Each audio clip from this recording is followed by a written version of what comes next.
சீமானின் வயிற்று எரிச்சல் இதுதான் இந்த வீடியோவோட டாபிக்கு. என்ன தம்பி, சமீப காலமாகவே பார்த்தீங்கன்னா சீமானை தூக்கி போட்டு அடிச்சுட்டு இருக்கீங்களே, அந்த ஆள் அவர் பாட்டு ஒரு வேலையை பார்த்துட்டு அமைதியாக தானே இருக்காரு அப்படின்னு நீங்கள் நினச்சிங்கன்னா அதுதான் தப்பு. என்ன விஷயம் அப்படின்னா, நாம் தமிழ்நாட்டில் ஏகப்பட்ட பிரச்சனைகள் போய்கிட்டு இருக்கு. தமிழ்நாட்டில் திமுக அரசினுடைய செயல்பாடுகள் சரியில்லை. மு.க.ஸ்டாலின் அவர்களுடைய இந்த நிர்வாக திறமை மிகவும் கேள்விக்குறியா இருக்கு அப்படின்ற மாதிரி பல விமர்சனங்களையும் பல பிரச்சனைகள் குறித்து நம்ம தீர்வு காண்றதை பத்தியும் நம்ம நிறைய விஷயங்களை பேசிட்டு இருக்கோம். விஜய் அவர்களும் இதே மாதிரிதான் லாஸ்டா நடந்த அந்த காஞ்சிபுரம் மீட்டிங்லயுமே பேசிட்டு இருந்தாரு.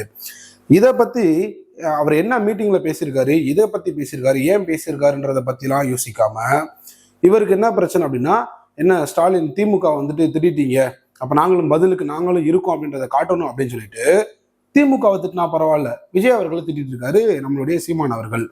ஒரு ப்ரெஸ் மீட்ல அவர்கிட்ட கேட்குறாங்க, என்ன சார் நீங்க விஜய் அவர்களை தொடர்ந்து விமர்சனம் பண்றீங்கன்ற மாதிரி ஏதோ ஒரு கேள்வி ஒன்று கேட்கும்போது அவர் என்ன சொல்றாரு, என்ன நான் விஜயை பத்தி பேசினா மட்டும்தான் நீங்க மீடியால போடுறீங்க, இல்லைன்னா நான் எவ்வளவு விஷயத்த பேசுறேன் அதெல்லாம் போட மாட்டீங்க என்ன அப்படின்ற மாதிரி அவருக்குள்ள இருக்கக்கூடிய இந்த வைத்தறிச்சல். அதாவது என்னடா விஜய் பேரை மட்டும் சொன்னாதான் கவர் பண்றானுங்க, அது நம்ம பேரை பத்தி எவனாச்சும் பேசினா அதை வாய் திறந்து கூட பார்க்க மாட்டானுங்க, என்னன்னு கூட கேட்க மாட்டானுங்க அப்படின்ற ஒரு எண்ணம் அவருக்குள்ள வந்துருச்சு.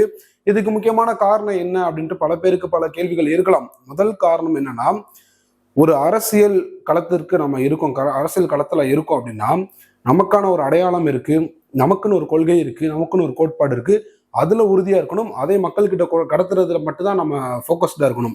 அதை விட்டுட்டு தம்பியுடைய கொள்கை சரியில்லை, தம்பியுடைய கோட்பாடு சரியில்லை, தம்பியுடைய அந்த ஸ்பீச் சரியில்லை, தம்பியுடைய சட்ட கலர் சரியில்லை, பேண்ட் கலர் சரியில்லைன்னு பேசிட்டு இருந்தா மக்கள் நீ போடா, நான் அவரே நான் பாத்துக்கிறேன், நீ கிளம்புற அப்படின்ற மாதிரி தான் நடந்துக்குருவாங்க. அதே மாதிரிதான் முதல்ல சீமான் அவர்கள் ஏதாவது ஒன்று பேசினா அதை கவர் பண்றதுக்காக வச்சு சில மீடியாக்கள் இருந்துச்சு. இப்ப இவர் எப்ப பார்த்தாலும் விஜய் பத்தி தானே பேசிட்டு இருக்காரு, இவர்கிட்ட போய் என்ன சரக்கு இருக்கா, ஒண்ணுமே இருக்காது, இவர்கிட்ட போய் என்ன கேட்டுக்கிட்டு அப்படின்ற மாதிரி நிறைய பேர் இப்ப அவரை அவாய்ட் பண்ணிக்கிட்டு இருக்காங்க. இதுதான் நடக்கிற கள நிலவரம். இன்னொரு பிரச்சனையே இருக்கு.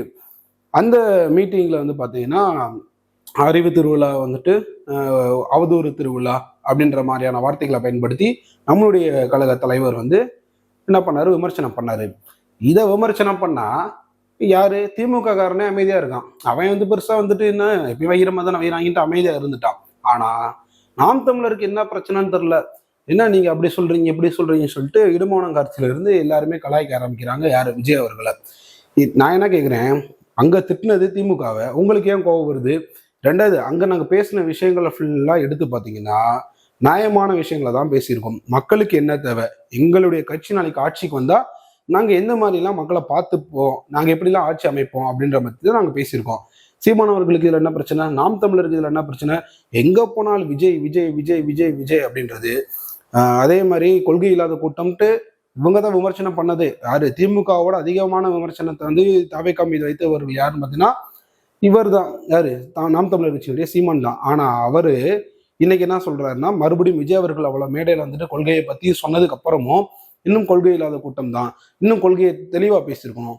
நான் என்ன கேட்கிறேன் சார், எங்க கட்சியில 1008 பிரச்சனைகள் இருக்கும், 1008 விமர்சனங்கள் எங்க மேல இருக்கலாம் செய்தோம், இதை பத்தி உங்களுக்கு என்ன சார் கவலை, அதை நாங்க பாத்துக்கிறோம், நாங்க தான் கவலைப்படணும், உங்களுக்கு என்ன பிரச்சனை, நீங்க உங்க வழியை பார்த்துட்டு போங்க, உங்களுடைய தமிழ் தேசிய கொள்கைகளை நீங்க ஸ்ட்ராங்கா இருந்து அதை நோக்கி அந்த அரசியலை நீங்க பண்ணுங்க. அதை விட்டுட்டு விஜய் அவர்களையே 24 மணி நேரமும் நினைச்சுக்கிட்டே இருந்தீங்கன்னா என்னதான் உங்களுக்கு பிரச்சனை?